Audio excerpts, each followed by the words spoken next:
Good evening. Welcome to our sixth and second to last installment on our series, My Masterpiece, My Family.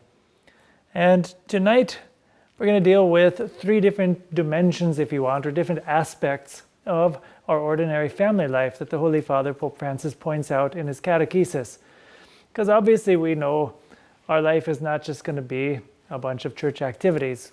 The Holy Father is very realistic, and he recognizes there are different moments, if you want, in family life that make up really the vast majority or the bulk of our time.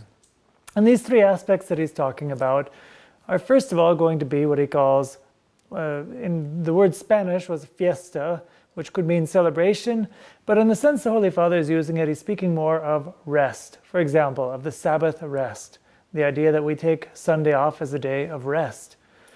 Secondly, it's going to be the fact that in the family, we need to work. Each of us in our own way needs to work. Even as students, what we're doing is essentially a form of work. And the family is essentially a school of work, among other things. And finally, prayer. Praying together as a family, being, as we said earlier in our catechesis, a domestic church. So these are the three things we're going to dig into during tonight's discussion. So what does it mean, when the Holy Father talks about celebration or feast, or to use the word rest?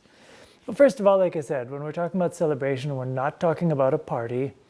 And when we're talking about rest, we're not, to use the Holy Father's terminology, just kind of sitting around on the sofa. So what is rest from the Church's perspective? Rest is essentially time to reflect, time to be with God. It means taking a pause from the ordinary activity that can consume us, the ordinary things kind of chasing after, the rat race that we're all used to dealing with, taking that break so that we can have those moments to reflect, what is it about? Where am I going? What is this for? And also to simply have time to be with each other, time to be with God. Without that dimension, in a certain sense, you could say we're like intelligent animals. How does an animal go through life? Well, there's a cycle of get up, go look for food, go to sleep, and that pretty much defines it, Well, as human beings, our life is meant to be a bit more than that. Our life is meant to have meaning. And without that rest and that time to have reflection, that time to be together, that time to be in the presence of God also, we're not going to be able to live that dimension of our lives. We're essentially going to be kind of living like intelligent animals, doing the same thing animals are doing, but just kind of in a very human, sophisticated way. Having the idea of rest comes from the fact that we are made in God's image. God, when He made us, it's interesting, when you look at the Genesis account, it says, God made us not on the seventh day. God made the human beings on the sixth day, interestingly enough, the same day that He made animals. But He made us for the seventh day. Now, what does that mean? It means that we have a material element, we have a human kind of animal nature to us, obviously. We have bodies. Like we said earlier, we eat, we drink, we sleep, we do all these things. We have human passions. And these are pretty similar in a lot of regards to what the animals have. But we are made for the seventh day, which means we are made for that relationship with God and for rest. And that comes from the fact that we are made in His image and likeness. If we don't have that mentality, if we don't have that concept of needing to step back periodically and separate ourselves, we do run a real danger. And it's something that perhaps some of us fall into regularly. The Holy Father says, without rest, we lose track of the sight very easily that we are meant to be lords of our work and not slaves. And what happens if we just work every single day, day in and day out? We become, in a certain sense, slaves to our work. The second thing is specifically work. We already talked about resting from work. Well, obviously, we also do need to have a lot of work. It's going to be a predominant part of our life. Now, it's kind of interesting, we think about after the fall of Adam and Eve, there's kind of this misconception out there that God gave us work as a punishment, and that before the fall, that Adam and Eve weren't going to have to do any work. To tell you the truth, that's a total misconception. What the fall of Adam and Eve brought about wasn't the need to do work. It said, from now on, you will do work which will become burdensome. It will become toil. It'll become a different kind of work. See, God from the very beginning, when he made Adam and Eve, what did he do? Well, it said he gave Adam a task to cultivate and to till the garden. And he made Eve his workmate. So what does that mean? They were already working. They already had a job to do. They had a mission. And what was Adam's fundamental job? It was this: to make the world, if you want, a more beautiful place. Adam received, and each human being receives, because we're made in the image and likeness of God, the gift of being able to share in God's creative capacity, his creative power. You know, if you look around you at the world, you look at animals and plants and things out there, there is great beauty in the world. But you cannot properly speak of, some animal creating things. Animals don't perform works of art. God makes them beautiful. They do things without even realizing that they are beautiful a lot of the times. For example, the music of the birds, the images, the beauty of some of the creatures and things. But do they create those things? No. They just simply act according to the way God made them. But you and I, we have the capacity to create. We have the capacity to imitate God in a certain sense, to share in that gift of creation that God alone truly has. And work is not something, we said, that is a punishment. It is something sacred then, because we are sharing in God's nature. We're sharing in perfecting and beautifying this world that God gave to us as his gift. Being able to cultivate the earth also means making of the world a safe place and a productive place, if you want, to raise a family.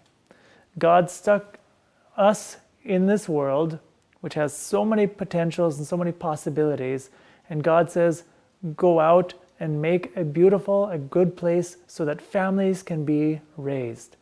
So the goal of our work is going to be that. How can I make of the world, and how can I make of the space around me a better place to raise families? That means that each one of us, our work opens us up to other people. It opens us up to the world. It's no longer just a matter of saying, well, can I get a certain amount of money? Or, it's close in just to simply do what I want to do. Work is a means of helping out what the church refers to as the common good, making the world work better. And that's why there's a difference between, for example, a good worker and a bad worker. I think we all know the difference. We've all known people. Some people are industrious. Some people are resourceful. And we're not just talking about how intelligent they are. Some people put their heart and their soul into their work. And other people just get by and they do the minimum or even less. What's the difference? The ones that we admire are the ones who work hard, who do a good job, the ones who really put all of their resources into their work. And why do we admire them? Because in the end of the day, they don't see their work as just about me. They see it as, this is how I can make a contribution for others. They may not be thinking that specifically every moment they're working, but subconsciously it's there. Whenever we put pride and a sense of dignity into our work, we are offering to the rest of the world the best that we have to offer. And that's always a gift. Thirdly, the Holy Father says, prayer needs to be a real dimension of our family lives. And this is something we've talked about before. Again, we mentioned in one of the videos, the family that prays together stays together. I already mentioned, for example, that those families that, for example, in the United States, on average, 1 out of 2 families ends in divorce.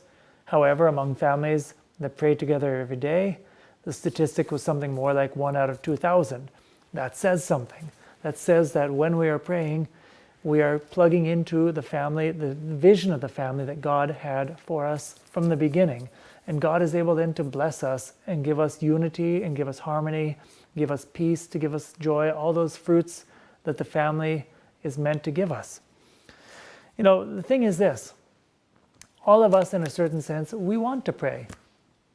Subconsciously at least, all of us have a desire in our heart to be with God and to pray. But what happens? Immediately the first thing that comes to mind is, well, we don't have time. And in a certain sense, it's true. We're all busy. And if you live in New York, if you're living in Yonkers, for example, you're probably very busy, We know that. God did not make everyone with a vocation to be a nun or a contemplative monk or to be a priest like me or whatever. We know we all have things to do out there. However, it is also true, and this is something I can certify, when something is important to us, we do find a way to make time, Like any relationship, saying I don't have time to pray is like saying I don't have time to have a boyfriend or a girlfriend or a husband or wife or kids or whatever. It's saying I don't have time to love. Saying I don't have time to pray is like saying I don't have time to eat or breathe. It's saying I don't have time for that thing for which I am made. Prayer is, to quote the Holy Father, it basically comes down to giving back to God at least a little bit of the time that He gives to us. God gives us 24 hours a day, 7 days a week, for however many years of our life, we don't know.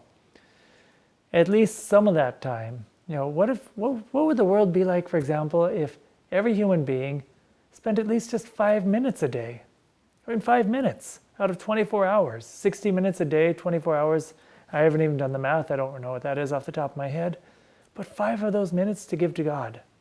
The world would be a radically different place if at least every Catholic did that. And that's really, if we're not doing that, we're not plugging into the reason why we're made. We're made for union with God, and we're made to help each other bring about that union. One thing in particular that we can ask ourselves, and this especially as Catholics, when was the last time I read the Bible?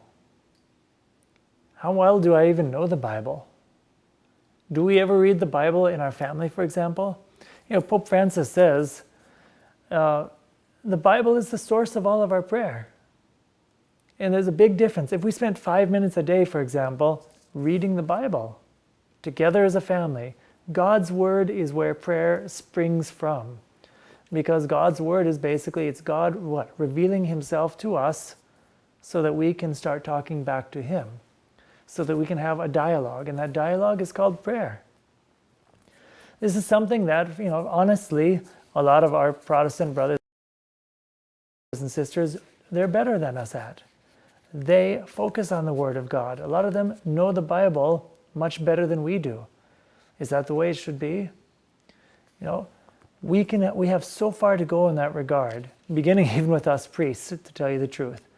But if we were to make just that simple resolution, every night as a family, we will read for at least a couple of minutes some part of the Gospel or the New Testament, you would find that within 6 months, your family situation would be something totally different. And then finally, the Holy Father points out, he says, there are some natural breaks in the day, good moments when it's easy to pray, and when it's best to pray also. As a rule of thumb, it's going to come down to this. When your breaks in the day are going to be when you wake up, when you go to bed, when you eat. And I would also add when you travel. For example, you wake up, good time to pray. It doesn't have to be an hour. It can just be a few minutes. But to begin the day, putting yourself in God's presence means the whole rest of the day is going to go different. When you eat anything, as a family or as an individual, stop and say grace. What a difference it makes when as a family we all get together and say grace. And especially if other people notice that, if we are not ashamed to do it when we're in public. When you go to school or go to work or on the way home, especially if you're taking public transport, for example, you're on a bus or a subway or something, you might have time to say some prayers, or if you're driving even. It's not the same as being in a chapel, but it's something. You can spend that time in dialogue with God. It's much better, for example, than listening to music all the time. And then, like we said, when we go to bed, to wrap up our day in dialogue with God, again, especially as a family. I think one of the most beautiful traditions is those families where the parents tuck their kids into bed and they send them to bed by praying a little bit of the rosary together. How beautiful it is when a 3 or 4-year-old or 6-year-old or whatever falls asleep talking to Jesus and Mary, praying the rosary. So these are three of the different dimensions of our family life. These are three elements that the Holy Father says that are necessary. We need to make time for rest. And remember, part of that rest it's going to be the Sabbath rest, making time for God on Sunday, for example.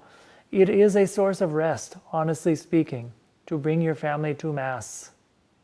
You will be psychologically and spiritually more rested, better balanced, if we can come as a family and at least spend 1 hour a week with God in Mass. Spending time together as a family and away from work and just simply enjoying each other's company, that's important. Secondly, to work. When it's time to work, work hard. One thing that the Holy Father points out is, where do we learn to work? Where is it that those people who are good workers learn to work, and why is it that certain people that aren't such good workers don't learn to work? It all comes down to the way you work in the family. A family is meant to be a school of work. You can imagine the way Jesus and Mary and Joseph all worked. Jesus grew up being a man who knew physical labor.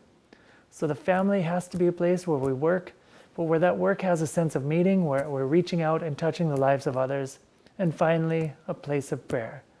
If we live these three dimensions, which really encompasses probably most of our life anyway, we live these three dimensions plugged into God, we will find that the family is not just some place that we happen to exist without any meaning. It becomes an entryway into heaven. It becomes the path that each one of us follows to become the saints that Christ made us to be. God bless you all.